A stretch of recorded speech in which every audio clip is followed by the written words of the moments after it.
What's up guys, just got back from a ride. I thought I would go through a couple of the upgrades I've done on the bike, just kind of give you guys a little glimpse of some of the things that I've upgraded on it and I think are absolutely incredible. I would definitely recommend doing them again. Actually, I was in Lisbon just the other day. Just a quick shout out to one of the viewers, met a guy named Ricardo. He was out in Lisbon and I was out riding my bike, and just so happened he was talking to his girlfriend, I think, or his wife, I'm not sure, about the bike, and I told my wife, I was like, check this out, this guy's got to be convincing his wife to let him buy a motorcycle or something. So I went over there, I was about to leave, so I said, hey, how's it going? And we ended up talking. He recognized me from the channel, so I thought that was pretty cool. We talked for like a couple of minutes, just kind of chatting about bikes. He just bought a new bike, so congratulations, man. Excited. Let me know when you get the bike. We'll go for a little spin. Anyways, let's get after it. Let's see some of the cool things that I've done to the bike. Yeah, here we go.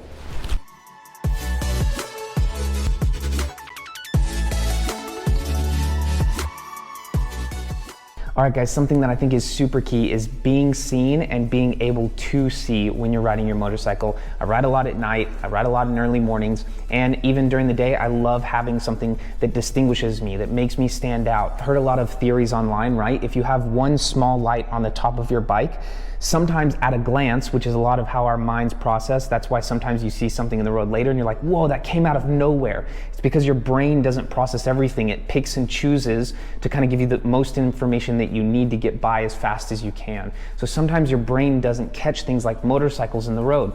So people in cars, which are our biggest enemy, basically, if they see one headlight, it can look like, what does it look like in the dark or during the day? It can look like a car very far away instead of a motorcycle that's much closer, because normally when you see a car from very far away, the two headlights kind of become one. So sometimes people see that one headlight and they think it's a car very far away. They think they have plenty of time to turn in front of you.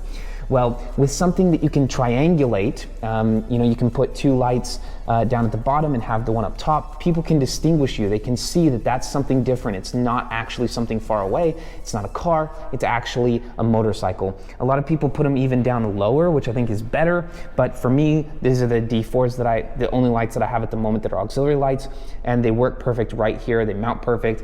I feel like if I put them lower, they'd be a bit weird. On the D4 specifically, you have spots on the top, and on the bottom, you have wide lights that are going to help you get that sideways view as well. So this is a perfect position for these.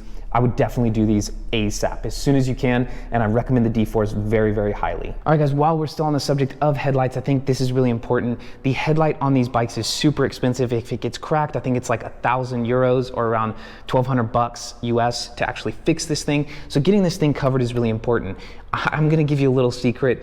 This is actually a very cheap, something I got off AliExpress, because look, I wanna do a bunch of upgrades really fast, and I've got other things I wanna spend my money on. I think something like this is simple. It doesn't need to be super expensive. There's ones out there that you can get 120, 160, and they just go up from there. But I got this one off AliExpress. It was like €40, like $42 US. And I love this thing. It's got the colored headlight protector right here, so it kind of looks cool, another way to distinguish yourself from a distance. And you can open this up and you just have the clear one. If you wanted, you could take this off and only ride the clear one for those of you that are just wanting the clear. I'll try and put a link to this down in the description if you are interested in this for your bike. And yeah, it's really easy. This also comes down if you want to clean the headlight as well. So it's very easy to work with, and it's held up great for me. It just kind of bolts on. It took me maybe, I don't know, 20 minutes to install it. It was a little bit tricky down in here on the sides, but it's a great addition to the bike. It looks cool and kind of gives it that more aggressive off-road look, and as well protects the headlights. So definitely recommend that upgrade. If you are doing any amount of riding, guys, I would definitely recommend the quad lock. This thing is absolutely incredible. It's great, holds your phone in perfect, and just with a twist, you can get your phone on and off. It comes with a case for your phone. It's got a bunch of different phone options. So if you are gonna ride with your phone, I use maps on my phone. I don't actually use the GPS. I use my phone often. If I just want it there so that if I've got messages coming in or something, I can kind of see them. I can use my, I can use my comm system on my helmet to read the messages. And on this particular bike, since the handlebars are a bit lower and you're kind of riding upright, I like to have this little extension on here. Again, this is something I got off Amazon. It was originally something I was using to mount my GoPro onto my handlebars, and now I've just got this mount that I got from Quad Lock, and I've kind of put the ball in there. It does come with like a little ball mount here, and then of course I've got the vibration dampener, which is a must if you're going to do this. If you've got a bike with a little bit more vibration, you don't want the camera on your phone. Some people have problems with it being damaged from all the vibration of the bikes, and it actually makes your camera impossible to use. It basically renders it useless, and I don't even know if there's a fix for it. So definitely get the vibration dampener if you're going to go with the Quad Lock, and it's a great solution. All right, if you're going to be doing any amount of riding on your motorcycle and you don't want to drop it, I actually love the way crash bars look. Some people don't like that. You can get just engine guards that go on here. I kind of question, you know, you're putting all that force on your engine if you do crash. I like this that it's going more on the frame.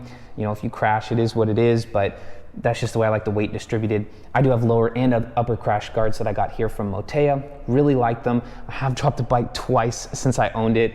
Unfortunately, they were both within a few weeks of themselves on the other side of the bike, and these things absolutely saved it for me. So they held up great. I actually had a buddy that I told on his new Tiger that he just got, 1200. I said, dude, the first thing you need to do before you ride that bike is put crash bars on that thing. He didn't do it, dropped the bike in his garage, not even a big crash, cracked some of the fairing. It cost him $650 to fix that. It was like $300 for me to get upper and lower crash guards. So I'm like, dude, it would have saved you a ton of money. So just buy crash guards. You need them on whatever bike you have. If you had a crotch rocket, whatever you have, you need crash pegs, crash guards, whatever. Put something on there to keep you from falling and just cracking your fairing or plastics or whatever, because they're very expensive to fix. All right, guys, another great upgrade that I did on this bike also has to do with the auxiliary lights, but you can do a bunch of other accessories. This is the CanSmart system. It's about $300, but it's so worth it, guys. This thing is absolutely incredible. It just goes into your existing kind of brain of your bike and allows you to basically put auxiliary lights. You've got several different options here. I could put more auxiliary lights if I want, and you can also do, I think CanSmart has a horn that they put on the bike that's like a super horn. It's supposed to be kind of like a train horn for bikes, I guess. And you can even have another one of these plugs also is for a different braking system. So if you want to have a brighter tail light, with a bunch of options, like if you slam on the brakes, it flashes or goes different intensities. So that's super amazing. I love this thing. Super plug and play. They do it for KTM as well. I don't know if Triumph does it as well, but I know that on the BMW and the KTM, you can use the CanSmart system. It's made by Hex. Even if you buy the Denali version, which is what I bought, they're both made by the same companies. One's a little bit more expensive than the other. I just went with the Denali one because it went ahead and came with all the wiring and everything. There's a bunch of options on that. If you already have the pods, maybe you can just buy the Hex because you don't need all the extra wires. But honestly, it ends up being the same price if you buy the Denali, plus you get the wires. So anyways, love this upgrade. Makes everything integrate directly into my handlebars. I don't have to add any extra switches, and it's super easy to operate. I hated having to take my hands off the handlebars to flip the switches. Anyways, so wanted to take you guys down through this. Check this out. I love that I can control all of the CanSmart system through the buttons that are already here on the bike. Really love that, you know, I can use the Wonder Wheel. If I hold it out here for a few seconds, it'll actually let me control up and down the volume, the brightness of the light, up or down. My brights, you know, if I flick that on, it goes on with the brights of the front of the lights. I don't have to. Before, I actually had another button here. It was the data dim controller that comes with the Denali D4s, as you can see here.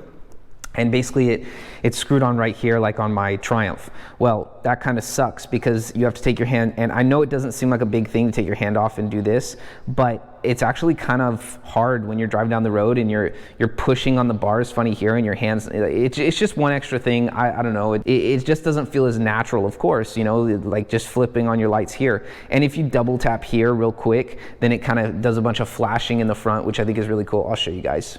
So if I give it a double tap,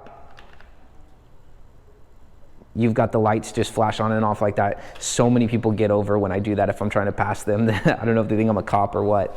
But anyways, yeah, it's nice that you have all your buttons integrated here. If you hold down the indicators for I think 3 seconds, and then it turns them on and off. So if you're riding down the road and for whatever reason you want them off, you can turn them off. Another thing I am gonna do that I didn't mention before is there's actually a new system coming up, and I guess in Portugal, this grate here is kind of a gray area. I could get a ticket, could not get a ticket. It's just one of those things which I think is stupid. Like, either it's illegal or it's not illegal. You know, like tell me what the difference is. But basically there's a new one coming out, a guy from a bike thing. If you watch any amount of motorcycle videos, you know this guy from a bike thing. And they just came out with a new version of this that basically just fits right over this. You know, it looks seamless. So you don't have this extra kind of piece here. It's a protector. You can still get the colored lights if you want. And yeah, it's a little bit more expensive. I think it's about 120 pounds. I don't know if euros, the pound's gone down a little bit. I don't know what the conversion is right now, but yeah, I think that might be my next upgrade, because I really like that it's just seamless and you don't have this grate, because I do feel like some of the light is blocked sometimes by this metal grate. I mean, it has to be, right? It's solid, it's not clear, so it has to be blocking sometimes. And yeah, eventually I think I might get a taller, like a touring windscreen, but this has been really great for now, and it blocks quite a bit of wind. I do get buffeting over the top of my helmet. That's why I'm considering getting the bigger screen. I think it could be a little bit more comfortable for me. My buddy's got a GSA, and he has the taller windscreen. Of course, he's got the GSA windscreen, and he's even gotten a bigger one from that. So I think he's got a Puig one, and that thing is huge. But when you're going down the road, because it's a GSA, you don't feel any wind buffeting whatsoever on your body, which kind of sucks on hot days, but it actually makes for a really nice ride because you don't have any wind hitting you, and it feels really nice going down the road. So I really enjoyed that. I did like a 8-hour trip on his bike the other day. Well, the other day, it was like a year ago, and basically it was great. I really enjoyed it. The only thing is, once you get a big windscreen that big, even if you put it in the low position, you really don't get wind anyways. So if it's a hot day, so if I do upgrade, I'm going to keep this because I might want to go back and forth. Let's see. Okay guys, another thing that's absolutely incredible, it's a cheap upgrade and it's something that's easy to do, is actually right over here. Normally you have your European style plug where you can put something in there to charge, or even if you have the BMW home charger, you can plug it directly into here and it'll be like a battery tender for your motorcycle. I replaced it with these two watertight USB ports, so I can just plug my phone, or I can even plug in my comm system while I'm riding. If it's dying and I'm on a long trip, I can actually plug it in while I'm riding and still use it. So I love this thing. It's been a great upgrade. It was 40 bucks, 30 bucks. This is the Wunderlich one. I don't know if I'm saying that right, but it's super easy upgrade. You can do it in about 5 minutes. You just unscrew something in the back, unplug it, plug this back in, screw it in, and you're done, ready to go. So definitely a great upgrade. I would do that immediately. Super cheap, easy to install, not a big deal. Again, I have also done all of these upgrades myself, so everything here you see is pretty easy because I'm not a mechanic. I'm just kind of learning as I go. All right guys, so as you know, I do a lot of big trips. Not a lot, but I do ride around every day on the bike, and I've done a couple big trips up north, down south, over to the east. So I love this thing, and I need some good luggage to do that. I'm gonna separate this into 2 different subjects because I've added them in 2 different steps. One, I came with, I'm gonna move this. It actually came with the top case here. This is the Vario case. My wife loves that I've got the 2 different pads here for when she rides. And then my next thing that I'm gonna talk about is actually the side case luggage racks.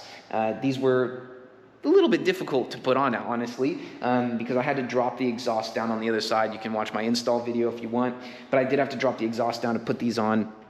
And I have the Lomo cases on here at the moment because they're super cheap, and that's really all I need at the moment. Eventually I did get the Givi quick release side pannier mounts because I am probably gonna get those aluminum cases at some point.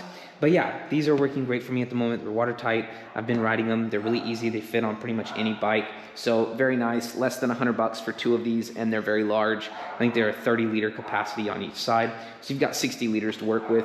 really easy, really nice. What's up guys? I really wanted to get up this morning and film the cool ending of the video, but it's just not gonna happen today because it is pouring rain. So it looks kind of cool out there, but I wanted to show you guys so that you know I am not fluffing on the end of these videos, but yeah, it's just raining today, so I can't film it.